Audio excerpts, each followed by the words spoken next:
Hi అండి అందరికీ. మేమైతే చాలా ఇయర్స్ తర్వాత మా అక్క వాళ్ళ ఇంటికి తీర్థానికి వెళ్తున్నాం అనమాట. పాపం వాళ్ళు ఎవ్రీ ఇయర్ పిలుస్తారు, బట్ ఎవ్వరం వెళ్ళం. కానీ ఇయర్ పక్కా రావాల్సిందే అని మా అక్క వాళ్ళ పిల్లలు చాలా పట్టుపట్టారనమాట. ఇంకా మీరు ఇప్పుడు వస్తేనే కానీ మేము రాము అని చెప్పి పెద్ద పెద్ద డైలాగులు వేశారు. సో ఇంకా ఆ డైలాగులకి తట్టుకోలేక మేము వెళ్దామని ఫిక్స్ అయ్యాము. నేను మా సిస్టర్ అయితే వెళ్ళడానికి రెడీ అయ్యామన్నమాట. సో వెళ్ళేదారిలో మేము ఈ ఇయర్ వెళ్తున్నామనేమో మా ఊరికి రావాల్సిన బస్సు కూడా లేట్ అయిపోయింది. సో ఒక ప్రైవేట్ బస్ వస్తే అందరూ అదే ఎక్కారనమాట. సో మేము కూడా ఎక్కాల్సి వచ్చింది.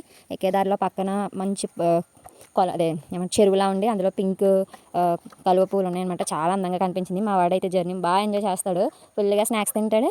ఆ వచ్చే విండో నుంచి గాలిని బాగా ఆస్వాదించి ఫుల్ చిల్ అయిపోతాడు జర్నీ అంటే. మాకు మాత్రం జర్నీ చేస్తే తలనొప్పి, నీరసం ఇవి తప్ప ఏమి ఉండవు. సో మా అక్క వాళ్ళ ఇంటికి వెళ్ళిపోయాము. నైట్ అనమాట. అది రాములవారి తీర్థం అనమాట. మేము ఎప్పుడో వెళ్ళాము చిన్నప్పుడు, మళ్ళీ ఇప్పుడు వెళ్తున్నాము. సో నైట్ మా బ్యాచ్ అంతా ఒకేసారి కలిసామన్నమాట. మా ఫ్యామిలీ సగమే, ఇంకా మిగతా సగం తర్వాత వచ్చారనమాట. ఫుల్ లైటింగ్, ఏ షాప్ దగ్గర చూడు అస్సలు ఖాళీ లేవు. ఒక్క టాయ్ కొందామన్నా ఖాళీ లేక తిరిగి తిరిగి తిరిగి ఒక దగ్గర కూర్చొని పోయాము. మా చెల్లెలు వాళ్ళు వెళ్ళి తీసుకొని వచ్చారనమాట. ఇంకా మా బ్యాచ్ ఒక్కొక్కరు ఒక్కొక్క దగ్గర విడిపోయారు. అందరూ కలిసి వెళ్ళాము. ఒక్కొక్క బ్యాచ్గా విడిపోయి ఇంటికి వచ్చేసరికి 12 అయిపోయిందనమాట. సో అందరూ టాయ్స్ కొనుక్కున్నారు. చిన్న చిన్న బుల్లి ఫ్యాన్స్ కొనుక్కున్నారు.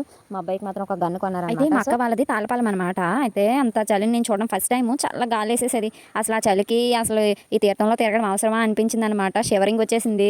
అసలు మొత్తం పలసెట్ట మొత్తం వణికిపోయేది. నాకైతే స్వెటర్ వేసేసాను. మిగతా వాళ్ళు అసలు స్వెటర్స్ లేకుండా ఎలా తిరుగుతున్నారా బాబా అనిపించింది ఆ చలిలోని. చల్ల గాలి అసలు నేనేం ఎంజాయ్ చేయలేకపోయాను. 3 ప్రోగ్రామ్స్ పెట్టారు. నేను ఒక సాంగ్ చూడలేకపోయేదాన్ని. ఆ చలికి ఎప్పుడెప్పుడు ఇంటికి వెళ్ళిపోదామా అనిపించేది.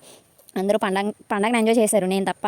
ఒక పక్క నుంచి మా బాబు వాడు అసలు అన్నీ క్యూట్గా కొత్తగా కనిపిస్తున్నాయా అటు ఇటు ఫుల్ చూస్తూ అన్నీ ఎంజాయ్ చేసేవారు. బట్ అక్కడ అంటే చాలా ప్రోగ్రామ్స్తో పాటు అక్కడ వైకల్యంగా ఉన్న వాళ్ళు కూడా చాలా సాంగ్స్ పాడారనమాట. చాలా బాగా పాడారు. సో ఎవరికి తోచిన సాయం వాళ్ళు చేశారు. ఇంకా అదంతా అయిపోయిన తర్వాత తిరిగి ఇంటికి వచ్చేసాం. Thanks for watching. Please subscribe.